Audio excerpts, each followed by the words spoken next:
Tak mňa fascinuje voda ako taká. Je to strašne veľa vecí, ktoré ma lákajú teda a týkajú sa vody.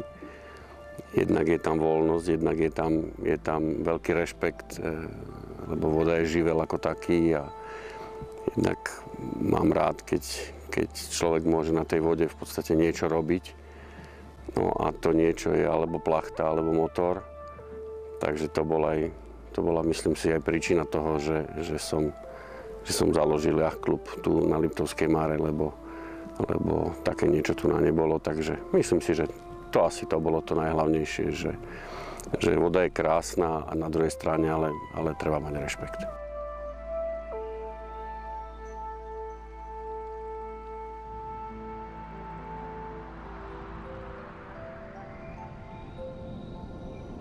Ja som od roku 89, teda po nežnej revolúcii, začal chodiť za môjim priateľom, ktorý má jachtu Von.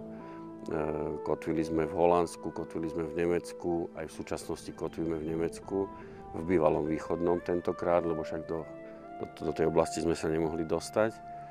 No a vždy, keď som sa vrátil domov, tak som uvažoval nad tým teda, že prečo by sme to nemohli aj my u nás mať také niečo. A v 99. roku som sa dal dokopy s dvoma mojimi priateľmi a založili sme jachtklub. Že čo na to treba? My sme zakladali v podstate občianske združenie, čiže treba registráciu 3 ľudí, ktorí vyjadria ochotu robiť takéto združenie a túto činnosť. Zaregistrovali sme to na ministerstve vnútra. Klasický legislatívny postup, ktorý je pri zakladaní občianskeho združenia. No a potom rôzne veci špecifické týkajúce sa vody. To znamená prenájom priestoru, vodné stavby, nákupy lodí, lodné osvedčenia, tvorba a stavba mól na pristávanie, ktoré tiež majú svoje technické preukazy a tým pádom musia spĺňať také tie technické normy, ktoré štátna plavebná správa vyžaduje na to, aby takéto móla mohli byť položené na vode.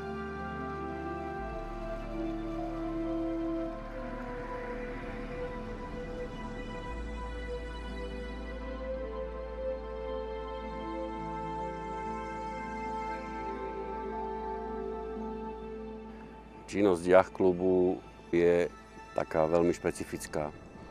My sme v podstate uzavretá spoločnosť ľudí, ktorí majú vzťah k tomuto športu alebo ku vode ako takej. A myslím si, že to je takéto to hlavné zameranie celej tej činnosti, ktorá v tom klube je. My sme ten klub v podstate robili kvôli tomu, aby sme mali možnosť po celotýždennej robote, lebo každý z nás má nejakú prácu, či už podniká, alebo teda je zamestnaný v nejakej inej sfére, tak sme chceli mať relax. To znamená, že aj tie podmienky v tom jachtklube sú stavané na to, aby tí ľudia tam mali pokoj, kľud a aby mohli prísť relaxovať. Na druhej strane veľa z nás je rybárov, to znamená, že najmä v predletných a poletných mesiacoch, kedy už tá vodička nie je na to, aby sa kúpalo v nej, tak myslím si, že veľa tých našich členov, dalo by sa povedať, chodí do toho klubu kvôli tomu, že chodia na vodu a chodia rybáriť.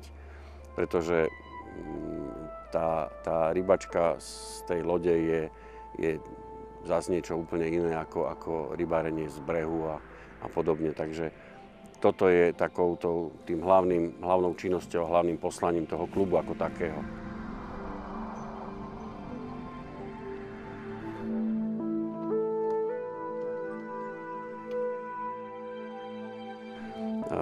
Musím povedať, že sa nás zišla tam partia ľudí z celého Slovenska. Gro samozrejme tvoria Ružomberčania, ale máme medzi sebou aj z ostatných kútov Slovenska ľudí. Sú takí, ktorí majú u nás len lode, to znamená od 1. mája do posledného októbra sú so svojou vlastnou loďkou na vode, s tým, že chcel som povedať, nerobíme komerciu. To znamená, že nie je to taký klasický jachtklub, do ktorého by rodina prišla a požičala si loďku, alebo požičala si pramicu, alebo išla na kávu.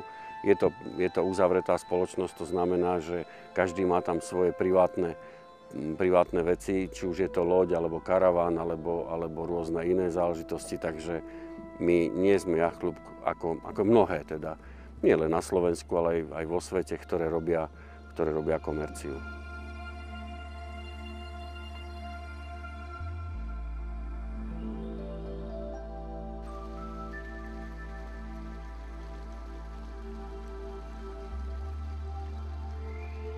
Častokrát mi to dáva pokoj. Na druhej strane častokrát mi to dáva možnosť otestovať si svoj vlastný adrenalín, lebo niekedy je to naozaj, ako sa povie, o hubu. Veľmi často ja v tom klube, keďže sa starám oň, vykonávam činnosti, ktoré vo svojom bežnom živote vôbec nerobím.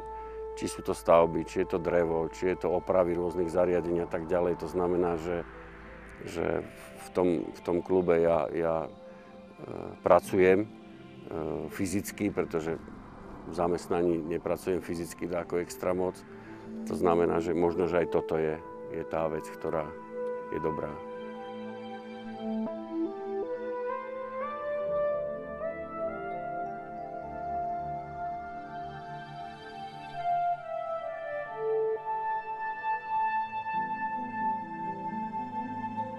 Keby som mal celkovo alebo veľmi jednoducho zhodnotiť, že prečo a čo mi to dáva, tak možno by som povedal, že v prvom rade je to čas, kedy mám možnosť regenerovať svoje sily. A tým, že vo veľkej miere ten čas, ktorý je potrebný na regeneráciu, využívam práve tu v klube, tak si myslím, že je to miesto, kde dokážem zrelaxovať, kde sa dokážem nabiť, aby som potom mohol v tom ďalšom období, či už je to týždeň, mesiac alebo rok, plniť tie veci, ktoré chcem a ktoré chcem dosiahnuť.